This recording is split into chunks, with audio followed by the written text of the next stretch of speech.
जईबू ससुरवा से नूर परे वाला बा। जईबू ससुरवा से नूर परे वाला बा। आवता बारात तोहर सजत जयमाला बा।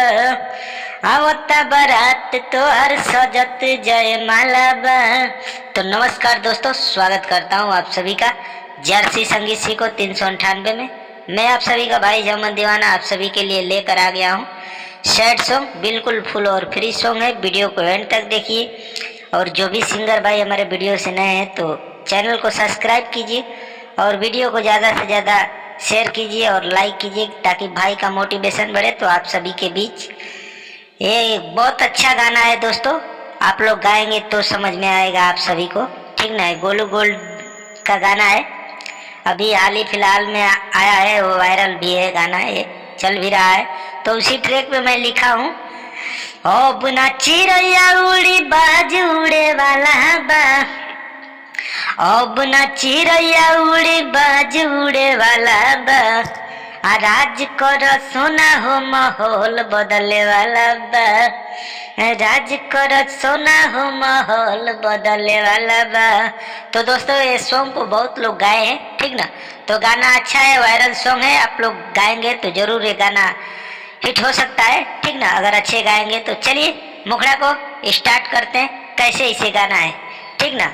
वीडियो में एंड तक बनी रहिए, एकदम फुल और फ्री सॉन्ग है, कहीं भी किसी भी स्टूडियो से गा सकते हैं। जो भी सिंगर भाई को पर्सनल सॉन्ग लिखवाना है तो हमसे लिखवा सकते हैं, बिल्कुल कम से कम चार्ज में। तो चलिए मुखड़ा स्टार्ट करते हैं, लेट्स गो। अब नहीं तो सली में दाल तो हर गली, बोइल सगाई तो हर राज नहीं चली। अब नहीं तो सली में दाल तो हर गली, बोइल सगाई तो हर राज नहीं चली। जईबू ससुरावा से नूर परे वाला बा।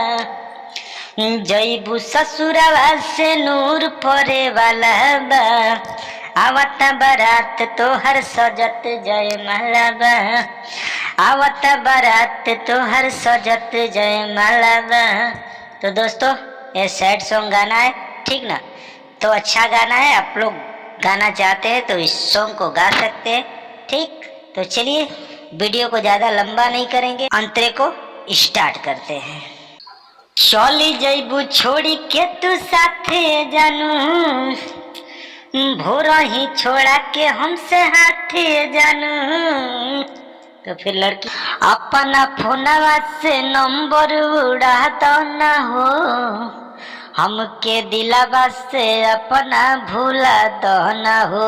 जनुआ तोहारी जहर खाए वाला बा। जनुआ तोहारी जहर खाए वाला बा। आवता बारात तोहर सजत जयमाला बा। आवता बारात तोहर सजत जयमाला बा। आवता बारात होखे वाला जयमाला बा। ऐसे भी गा सकते हैं, ठीक ना। ये लाइन कोरस में रहेगा तो अच्छी बात है, ठीक ना। तो ये दोस्तों पहला अंतरा था, और वीडियो अच्छा लगे तो वीडियो को लाइक कीजिए और चैनल पे नए हैं तो चैनल को सब्सक्राइब कीजिए ताकि भाई का मोटिवेशन बढ़े। तो आप सभी के बीच जितना भाई का सपोर्ट करेंगे उतना अच्छा अच्छा गाना मैं लिखूंगा आप सभी के लिए फ्री में, ठीक ना। तो चलिए दूसरा अंतरा स्टार्ट करते हैं, लेट्स गो। हमारा के धोखा बारू दे ले हो, देखो साल फसवानी ले ले हो। बाटे हमार मजबूरी जानू घरवा के हो, हाथ छोड़ती ना कहियो ला भरवा के हो। झमन दीवाना तोर सुहाग बने वाला बा। झमन दीवाना तोर सुहाग बने वाला बा। आवता बारात तोहर सजत जयमाला बा।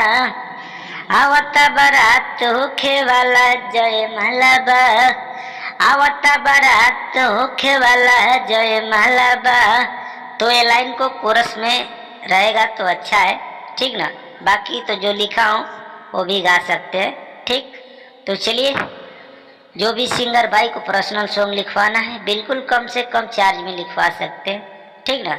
और भाई का सपोर्ट करने के लिए वीडियो को लाइक कीजिए और चैनल को सब्सक्राइब कीजिए।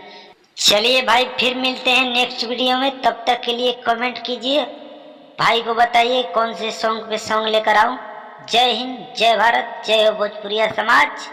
By by.